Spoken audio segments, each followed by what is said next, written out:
Joining us, as is the custom on Fridays during the 8 o'clock hour, is the deputy editor of your reader-supported, award-winning independent news and views source for Windham County. The Commons, free on stands every Wednesday online at commonsnews.org. It is Randy Holhut, live from his compound in Dummerston. Good morning, Randy.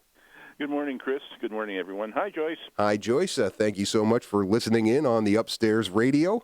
And certainly want to start with actually one of the smaller stories in the Commons having to do with the local higher education institutions responding to the executive order on immigration from the president, but becomes a little bit more in the spotlight with the appeals court ruling last night, basically allowing the temporary restraining order on that ban to stay in place, which is good news for the area colleges here. And then also yesterday up in Montpelier, you had Governor Phil Scott, Attorney General T.J. Donovan introducing legislation that does a couple of different things. Basically puts all these ideas that the local and state law enforcement should help out the federal government carry out this immigration enforcement, basically saying no unless the governor gives a say-so, and then also preventing Vermont residents from having their information collected in databases that identify them by things like gender orientation, gender identity, or religion, or national origin, or immigration status. So a lot of things going on here, and Randy, you and I have talked a lot about the different opposition to the Trump administration in this community. All these things kind of adding up, feeling like a real win for once, doesn't it? It does, but it's the loss is already there in terms of, with all this nonsense going on about immigration and bans and such, that if you're a kid who's living in Mexico or or China, do you really want to come to America to study? Well, and the problem is, the answer is no, because now there's more interest in going to Canada or the UK or Australia for college than the United States. And that's where getting to Mike Fair's article in the Commons this week, talking to some of these different colleges here, Marlborough, Landmark, SIT.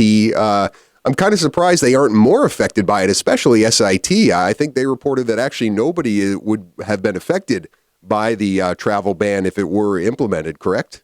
Yeah, for now. But for now. Going forward, it's going to be a big blow for them, and really a big blow for America in general, because much as they rant and rave over on the Trump side about immigration, without it, this country is dead. It's economically dead. It's creatively dead. It's morally dead. It seems kind of, antithetical to this idea of a global economy, and especially growing in a lot of these areas that are, well, let's be honest, Muslim-majority countries. These are countries that are growing. And so, I agree. It does make sense, especially with higher education. The medical field as well. Obviously, we don't have University of Vermont with a large presence in our community, but they talk about their whole healthcare network, and this is something that really impacts Vermont on a lot of different levels. And I think people forget down here in southern Vermont that we are a border state, right? We border another country here. Yes, we do, and according to the Homeland Security map that declares anything within 100 miles of a border to be under Homeland Security's jurisdiction, almost all Vermont is, because we have an international border 100 miles to our south called the Atlantic Ocean, right? An international border 100 miles to our north called Canada. And a very easy border to cross. There's certainly those of us who used to go to school up at University of Vermont and would travel up into Canada back when, say the drinking age was a little different in that country than this country, and certainly going to Montreal to have a good time. There's a lot of places you can cross the border in a car between Canada and Vermont that it's pretty easy to get across without any kind of anybody checking out your ID. Well, that's if you believe the equal nonsense that we're all going to die because of terrorism. You're more likely to be killed by a falling piece of furniture than by a terrorist. Now, I had Becca Ballant on, our Windham County Senator and Senate Majority Leader, on during the 6 o'clock hour this morning, talking a little about how happy she was that this legislation Vermont is putting forward is bipartisan. She said they're still going to go forward with it because you just never know with this administration whether or not how they're going to, what their next executive order is going to be, or whether this one will get lifted by the Supreme Court. But she seemed very happy with the idea that Phil Scott was somebody who was on board with this. I think he recognizes that, that Vermont demographically is one of the oldest states in the country. It has one of the smallest populations in the country. And the chances that we're going to see a surge of births in this country, in Vermont, is very remote. Or a surge of in-migration from other states is kind of remote, too. Immigration for Vermont, for New England, for the United States is essential for maintaining our economy because of the brain gain you get from people from other countries coming here. Yeah, I'm actually really hopeful, especially with this restraining order on the executive order that the Federal Appeals Court put out yesterday. More of those Syrian refugees can come into the Rutland community and prove that they will be an asset to that community, just like they have in Manchester, New Hampshire. I mean, they brought somebody over from Manchester, New Hampshire when that whole conversation was going on with the Rutland First folks, and expecting somebody to say, oh, it's been terrible for Manchester. And the guy was like, no, this is actually one of the greatest things that's happened to the city of Manchester in a long time. I would love to see a similar story in Rutland. Or since the Quebecers came down to work in the mills in Manchester. But, people who want to be here, who've been through hell already, given, fleeing war and terror, but, that stuff doesn't count because it's, not white people getting killed. But, fleeing the worst of all this and coming to America, the lamp by the golden door, and to make a new life. And what do we do now? Saying no, go away. Of course, the big question mark over all this, if the executive order is allowed to stand by a higher court, or if immigration laws are passed and a state like Vermont still basically becomes a sanctuary state, even though when we were talking with Becca, they said they were very careful not to use that term, but a lot of the things they're putting forth in this legislation is exactly being a sanctuary state, the loss of federal funding. And we are a state that definitely is heavily dependent on federal funding. Do you think Vermont is ready for that consequence? I don't know if we're ready for this consequence. I don't know if we're ready for any of the consequences that come from the unpredictability of an unstable president and a really evil and scheming cabinet. But the main thing is to resist and to stand up to this, and they can only do all this stuff through the consent of the people, and unless everyone on every level stands up to this monstrous evil, it's going to prevail.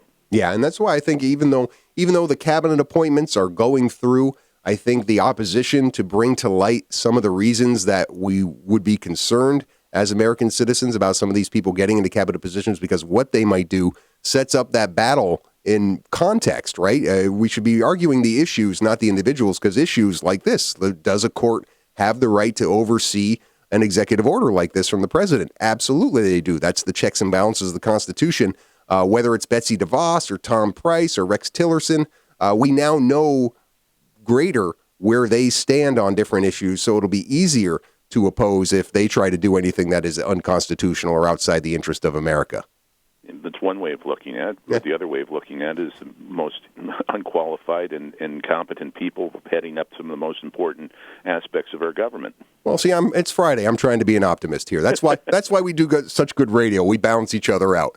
That is Randy Holhut, the deputy editor of The Commons. We will continue our conversation with him, focusing on more local news that is covered in this week's edition of The Commons after the bottom of the hour news break. Friday, our conversation with Randy Holhut, deputy editor of The Commons, your reader-supported, award-winning independent news and views source for Windham County, free on stands every Wednesday and online at commonsnews.org. You can also go there and become a member of this paper and get it delivered to your mailbox, just like I do. At least when the postman can get to my mailbox. He had a little problem yesterday. He got stuck on our street because the plow hadn't come by yet, and he had to come by later and drop it off. The mail goes through. But he did deliver it. I give him massive credit for that. The postal workers and the plows really did yeoman's work yesterday. In Brattleboro, at least, I don't know out by your compound. Well, the mail came here, I guess. Yeah. Don't know. I haven't gotten down to the mailbox yet. You're quite comfortable in there until you have to go outside. Good for you. Couple stories in this week's edition of the Commons. One that I know, having spoken with Mike Fair earlier, that he was working on going up to the new police barracks, the Vermont State Police Barracks in Westminster, to talk to their new commander, Anthony French, and Lieutenant French talking about how they're going to focus more on opiate addiction and really being a presence to try and deter that. And then, of course, this week, we get this report of 3 deaths in the community suspected of an overdose. And you did the reporting on that story, Randy. Yeah, me and Jeff did a last-minute roundup of what information we could get on this between social media and the people who were kind of familiar with what was going on about this. And yes, even though the police haven't confirmed it, all the signs are pointing toward that it was a drug overdose, and it may have been fentanyl involved. And that's been a problem all over the Northeast right now. And so one of these calls from emergency or for emergency services was at a Green Street location. One person deceased on arrival. The other person, a woman, rushed up to Dartmouth Hitchcock, and she died there. And then the other one over on Canal Street. And this is just, again, I think it was, I can't remember if it was, I think it was Lieutenant Evans of the Brattleboro Fire Department, or maybe it was Drew Hazelton, just talking about the waves. And it seems like maybe we're in the midst of another one of these waves of a drug epidemic. Yeah, that was Drew Hazelton talking about that, and they've he says they've gotten 600 calls for assistance in the first 5 weeks of this year. That's for everything. All the medical emergencies that rescue would respond to, but they are getting more calls for overdoses, and that's why they've been carrying the Narcan on their ambulances they've had for several years now. And that Narcan, with this fentanyl drug and the potency of this drug, it takes several doses of this overdose antidote, I guess, for lack of a better word. It's not just something where you can just use it once. It's not easy to administer. I thought, obviously, and I think it would be great if you could speak a little about trying to cover crime, because it's something that seems to be like the easiest thing to cover, right? Because you're dealing with an incident that happened and you're reporting on it, and it certainly is something that gets a lot of people's attention. But when you have to deal with what is the official story versus things that we know and waiting for confirmation, it's a really difficult thing to try and cover a story like 3 deaths when you don't have confirmation on things. So you start going to all this contextual information. That's kind of the way you have to report about crime news, because as you've probably noticed, we don't have a police log or a court log in the Commons, and we don't really do the bang coverage with any regularity because of that. It's easy to just write that something happened, somebody got arrested, and deal with the lurid details of whatever crime that happened. But why did it happen? And this is the threat to the community. That's the approach that we were looking for on this story, and the approach we take with any other crime stories.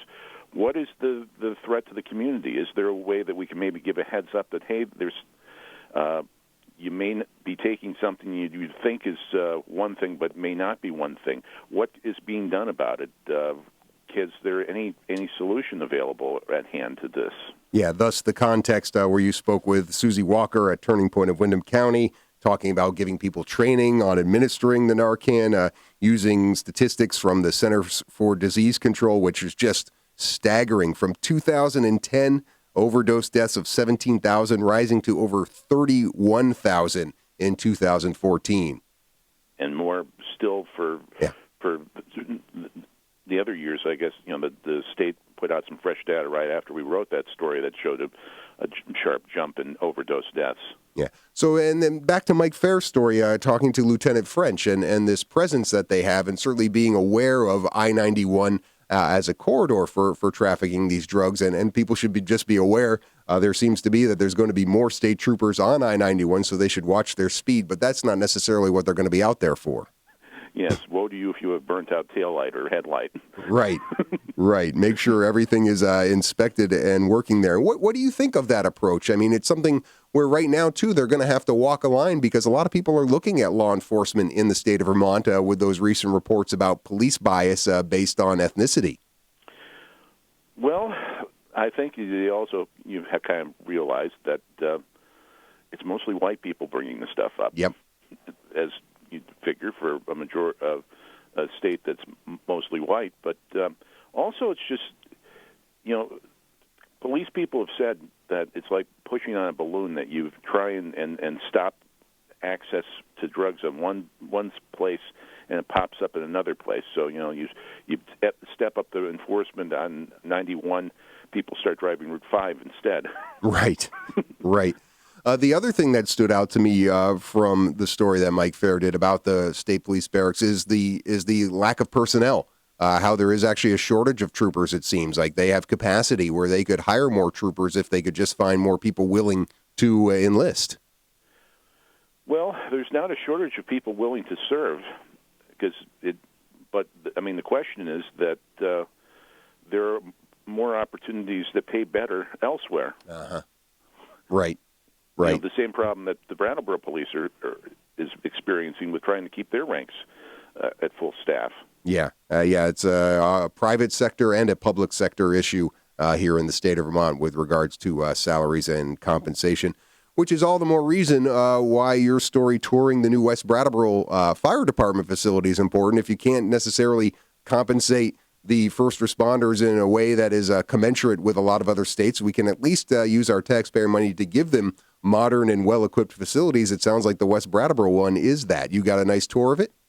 Yes, we did when the Police and Fire Facility Committee was met over at this fire station. It's almost done right now, and it's a nice, spacious building compared to the old station right next door, which barely has space to fit the fire trucks in, and the upstairs is kind of cramped and outmoded and moldy and everything else that you'd expect for a 60-year-old building with poor ventilation.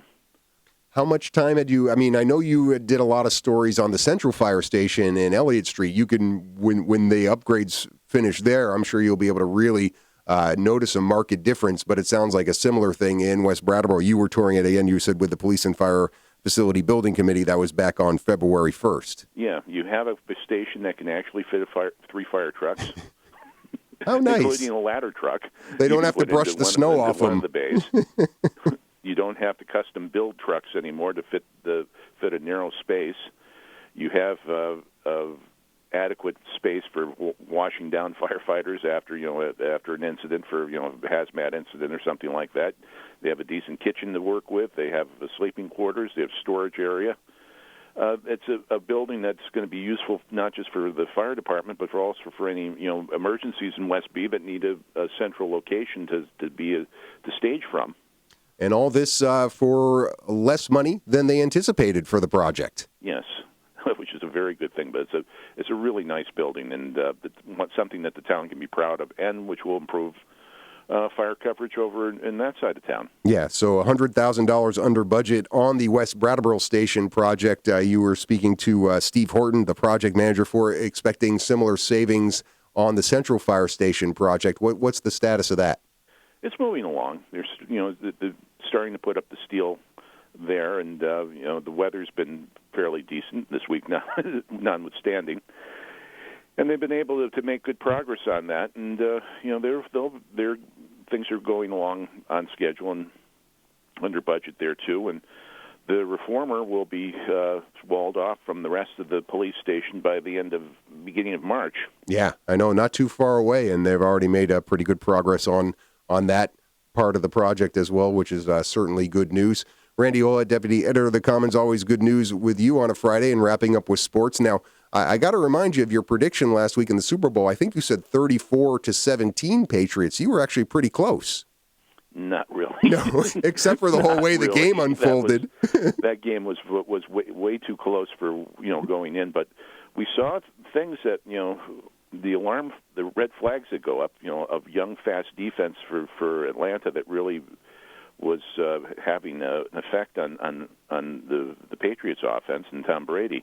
But we also saw just how all that youthful energy just got dissipated, and the Patriots being more disciplined and had more faith in their guy. Yeah, that seemed to be the case. But I thought about that afterwards, like a day or two afterwards, after the shock wore off, and I said, I think Randy said the score was going to be 34-17. He actually got part of that right. although not in the way it came out. Now, most of your sports page obviously focusing on high school basketball these days. Talk a little about some of the teams you're seeing and how they're doing. Well, it hasn't been really kind of standout year for basketball. Actually, the best team I've seen so far is Windsor. Oh, yeah? Because they started out losing most of their 7 of their first 8 games, and now they've won 6 of their last 7 games. Nice. And they're on a roll heading into the tournament. And Bellows Falls, the boys, they're up and down. The girls are playing well. Tonight's going to be a good game with the annual Mount Anthony showdown. Yes, indeed. Always a good rivalry, the Route 9 rivalry between the Colonels and the Patriots. You're going to be there at that one? Yes, I intend to be. And tomorrow, make sure you get down to Withington Rink for the Pink at the Rink game. And the Pink at the Rink game tomorrow. All right, good stuff. And we'll talk with you about that next week here during our regular visit with Randy Holt of the Commons. Thanks for your time this morning. Thank you. All right, we will be back to wrap up this edition of Green Mountain Mornings right after these messages.